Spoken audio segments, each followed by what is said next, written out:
कहानी तमिलनाडु के ऊटी की है।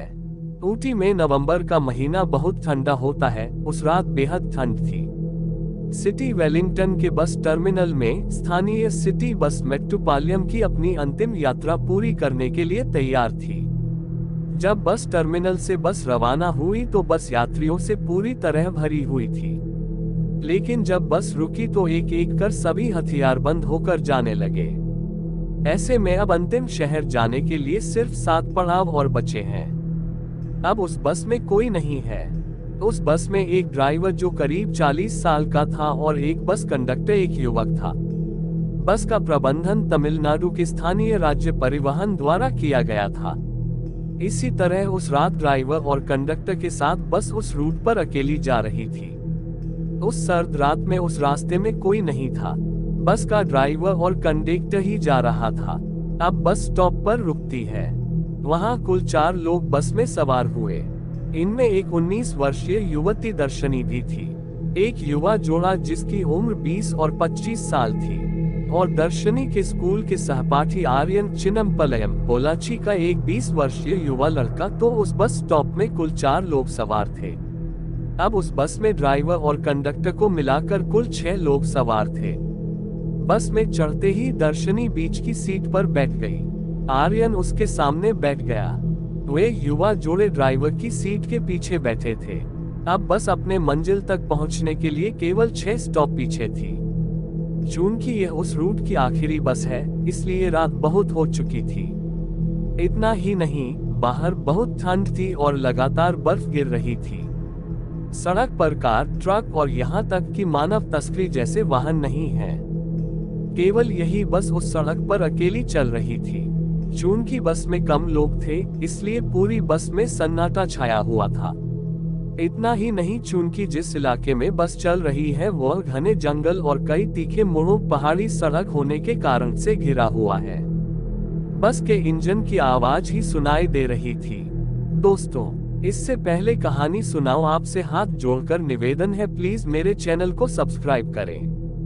अगर आप भी अपने बूढ़े दादा दादी से प्यार करते हो तो। अगर आपने चैनल सब्सक्राइब नहीं किया तो आपको अपने बूढ़े दादा दादी की कसम है।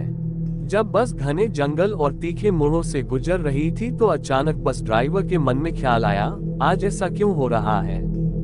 आमतौर पर इस समय कोई यात्री नहीं मिलता, लेकिन आज इतने सारे क्यों हैं? वे कौन हैं? वे बस स्टॉप के बजाय बीच सड़क पर क्यों खड़े हैं? वह मुंह में ही बड़बड़ाने लगा। जब युवा कंडक्टर ने उसे बड़बड़ाते देखा तो उसने सड़क के सामने देखा। वहां 2 लोग बीच सड़क पर खड़े होकर बस को रुकने का इशारा कर रहे थे।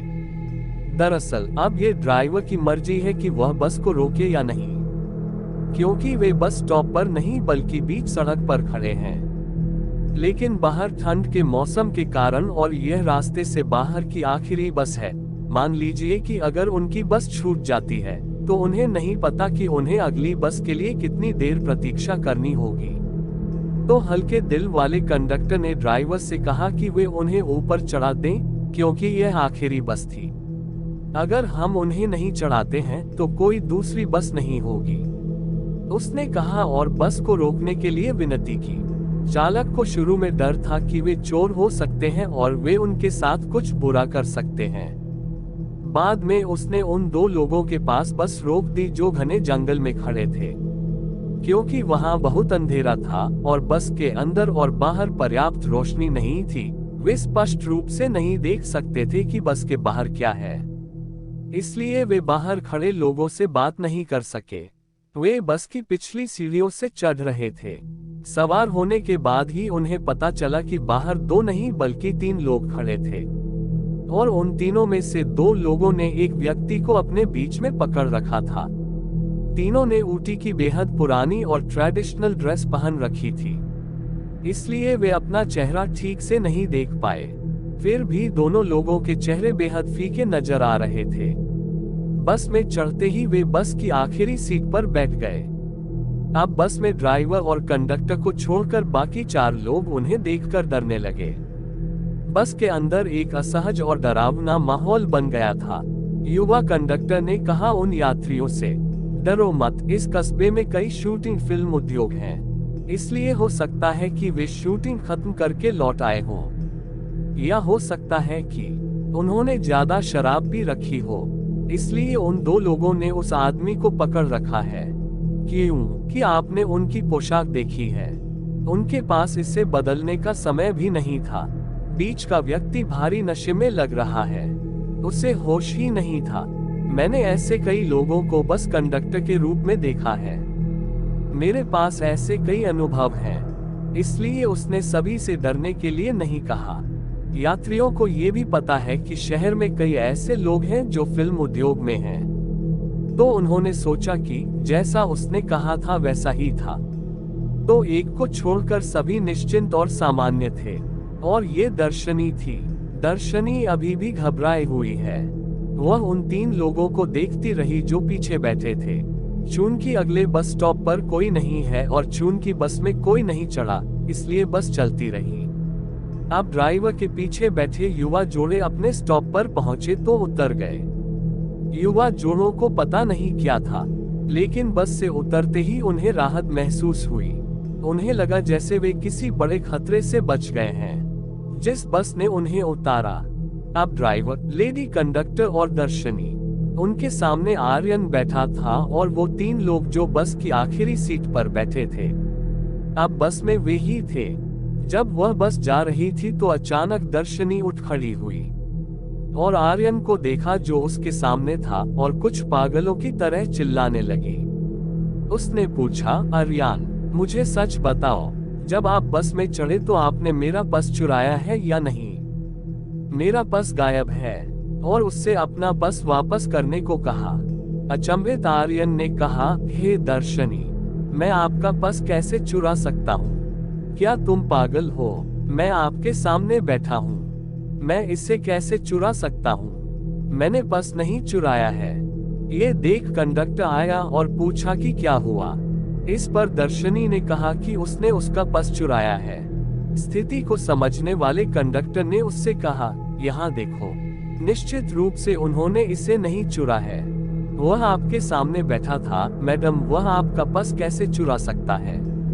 और उन्होंने कहा कि हो सकता है कि वह कहीं चूक गई हो। लेकिन वह युवती लड़ने लगी कि उसने ही चोरी किया है। उसने ड्राइवर से अगले स्टॉप पर बस रोकने को कहा। मैं उसे पुलिस स्टेशन ले जा रही हूँ, वहां जाकर पता चलेगा कि उसने मेरा पर्स चुराया है या नहीं, उसने कहा। अब आर्यन ने कहा, मुझे कोई समस्या नहीं है दर्शनी, क्योंकि मैंने इसे कभी नहीं चुराया है। अगर हम वहां भी जाते हैं तो पुलिस कहेगी कि मैं निर्दोष हूँ। अब बस अरुवनकाडु नामक अगले पड़ाव पर रुकी। दरवाजा खुलता है और दर्शनी और आर्यन दोनों नीचे उतर गए। बस का दरवाजा बंद हो गया और बस जाने लगी। दर्शनी लगातार बस को देख रही थी। जब बस उसकी नजरों से ओझल हो गई, तभी उसे राहत महसूस हुई और उसने गहरी सांस ली। आर्यन, जो कि दर्शनी के साथ सड़क पर खड़ा था, ये देखकर बहुत गुस्सा हो गया। उसने लड़की से पूछा, हे दर्शनी, तुम यहाँ क्यों खड़ी हो? और थाने चलने को कहा।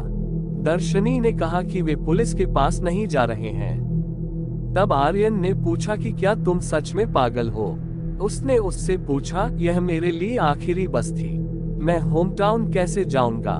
दर्शनी ने कहा, क्या आप नहीं जानते, आपको मुझे धन्यवाद बोलना चाहिए, मैंने तुम्हारी जान बचाई। ये सुनकर आर्यन हैरान हो गया। क्या आपने मेरी जान बचाई? तुम क्या कह रहे हो? मैं समझ नहीं पाया दर्शनी। आर्यन, वो तीन लोग जो बीच रास्ते में बस में चढ़े, वो इंसान नहीं है। तुम क्या कह रही हो? आर्यन ने पूछा। हाँ, उनके आने के बाद से मुझे अपनी शंका थी। मुझे लग रहा था कि कुछ गलत है, इसलिए मैंने मुड़कर उन्हें लगातार देखा।